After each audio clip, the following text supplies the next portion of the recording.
It takes on average 23 minutes and 15 seconds to return to your original task after a digital distraction. Think social media, text message, phone call, online shopping, etc. This study was completed by Gloria Mark, who studies digital distractions at the University of California, Irvine. This means that if you were to pick up your phone just 3 times during the day, you're losing nearly an hour of productive time in that day. But let's be honest, most of us are picking up that phone a lot more than that in a day. A recent study or survey completed by reviews.org found Americans check their phone on average 144 times per day. Let me say that one more time. Americans check their phone on average 144 times per day, with an average of 4 hours and 25 minutes each day on their phones. What does this tell us? We are all distracted by our cell phones, and it is pulling our valuable attention and energy away and stopping us from putting it towards the areas of life that matter most to us. I think cell phones and digital devices and social media are incredible tools when used appropriately and consciously. Take, for example, you're hearing this podcast because you likely discovered it through social media. It is pretty amazing that someone like myself can run and operate my own digital media company with just an iPhone and this fancy mic. It only becomes a problem when you're listening, observing, consuming, scrolling, etc.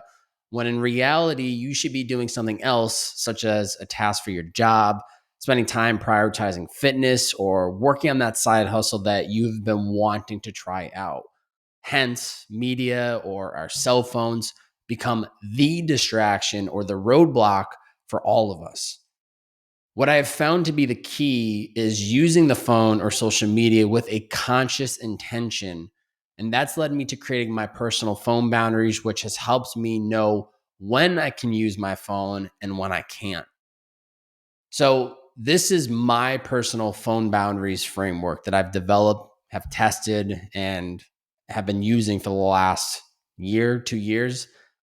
Number one, I will not check my phone for the first 2 hours of my day. I might catch some people off guard just thinking about that out loud, but I truly do not check it for the first 2 hours of my day. And if I do check it, it's only to make sure that there are no emergency messages from family or friends. I'll quickly take a quick glimpse when I first wake up after I meditate and just make sure no fire alarms, all good. Doesn't matter if there's 3 texts, 10 texts, 50 texts.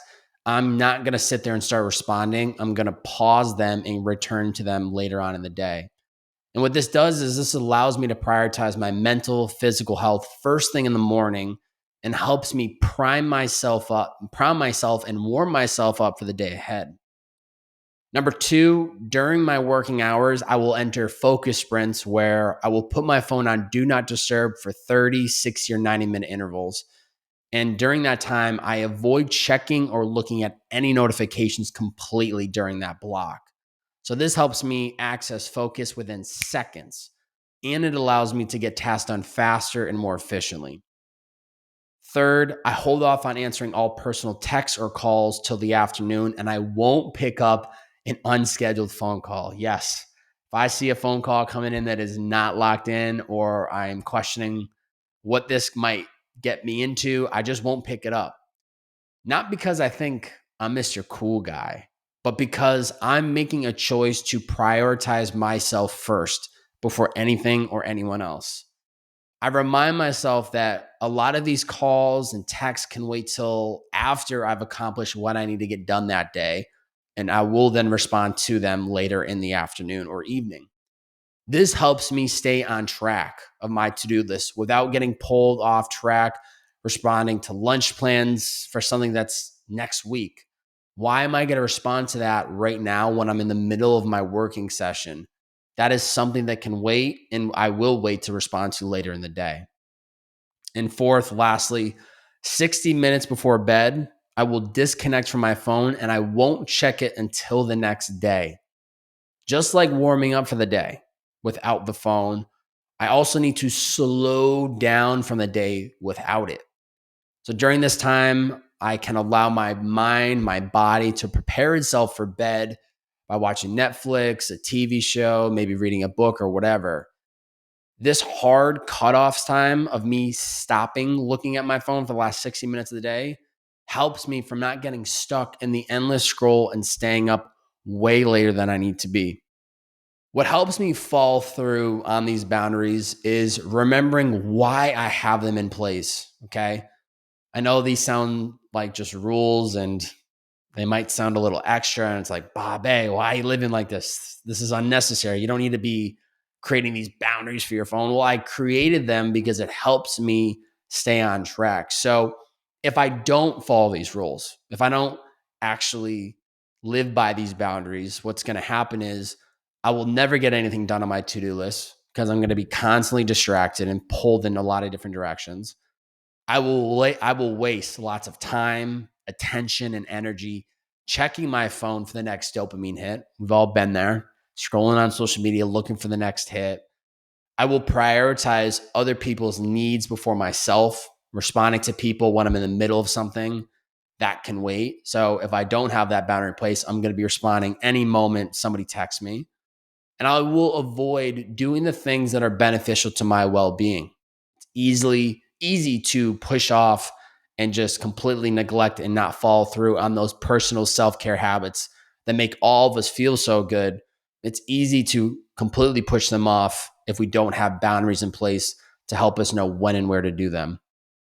4 digital distraction quotes that really got me fired up when I was kind of preparing for this podcast episode.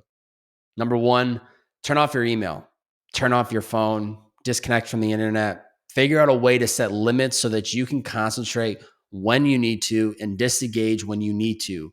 Technology is a good servant, but a bad master. That was said by Gretchen Rubin. The end is the most important.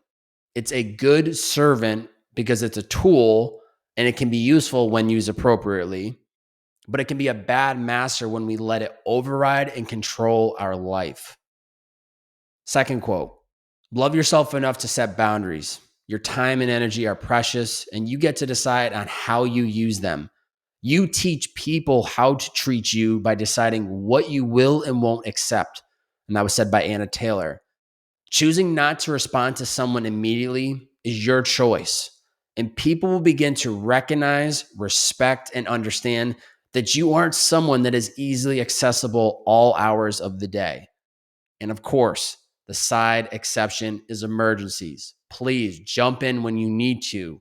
But more times than not, I promise you, the communication that is coming inbound to you can wait a few hours or to the end of the day or till tomorrow morning to be responded to.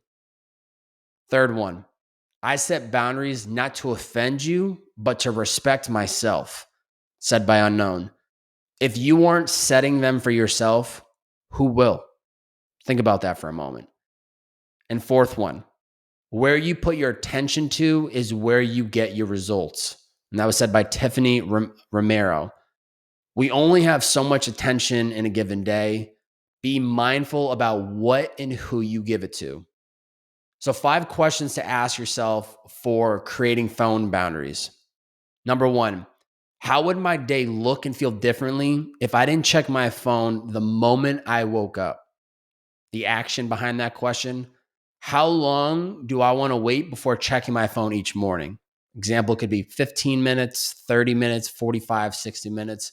I would challenge you, if you're someone that just wakes up and checks your phone immediately, start slow. See what it feels like going 15 minutes without checking social media, text, emails. See how much differently you feel in your day. Once that's consistent enough, increase it to 30, then to 45, then to 60, until you find that perfect number that works for you. Number 2, how much more productive would I be if I didn't check notifications immediately when my phone buzzed? The action behind that would be, how can I incorporate focus sprints into my day? Should I start using do not disturb mode during this time block? An example would be setting out to do 15, 30, 45, or 60-minute focus sprints and see how much differently you feel in flow and how much differently you cross off things on your to-do list when you allow yourself to go all in on the task at hand. Third question, how much time do I waste scrolling on social media each day? Be honest with yourself. This is a tough one because I think all of us know it is a lot more than we ever want it to be. So the action behind that would be, what would an intentional social media break look like during my day? Example could be choosing not to scroll on socials till noon, or maybe every 3 hours you reward yourself with a 15-minute break to check into social media and see what's happening in the world. Number 4, how often do I get distracted answering personal texts, emails, or calls that can wait till later? I think this is a big one. And I think people are getting distracted by these notifications more in their day than they even realize. And I think because their phone is attached to them, they assume that they need to be accessible all hours of the day. So the action behind that could be, what time of the day do I want to allow myself to answer and respond to personal text calls and emails? Example or a way you could do this is choosing a window of time to bulk answer personal texts. For me, I am not responding to texts, personal texts in the morning. And what I'll do is I'll usually bulk respond sometime in the early afternoon. And this just has allowed me to access flow and get so much more done in a shorter period of time. So I would challenge you to consider testing that. And fifth and final question, how much sleep do I sacrifice by being on my phone in bed before going to sleep each night? The action for that would be, what time should I have a strong phone cutoff so I don't get stuck in the endless scroll? For example, like I've talked about today, is mine is 60 minutes before bed. I shut down my phone, not off. I don't turn it off. I keep it on, but I stop looking at apps, and this allows me to slow down from a busy day and helps me fall asleep with ease. Questions from the community. I had one question come in about digital boundaries. This question's from B, and she asked, how to know when it's time to unfollow people? Let's keep things simple, okay? If seeing someone in your timeline brings you joy, keep following them. And if seeing someone in your timeline makes you feel uncomfortable, then unfollow them.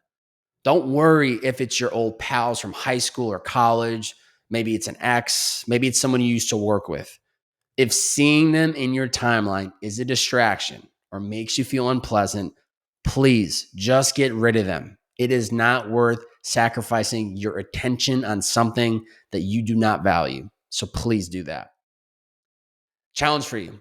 I want you to create your own personal digital boundaries playbook. I shared a lot of examples today. I'm not saying these are one size fits all. I also want it to be understood that these were boundaries that I have created and tested over years.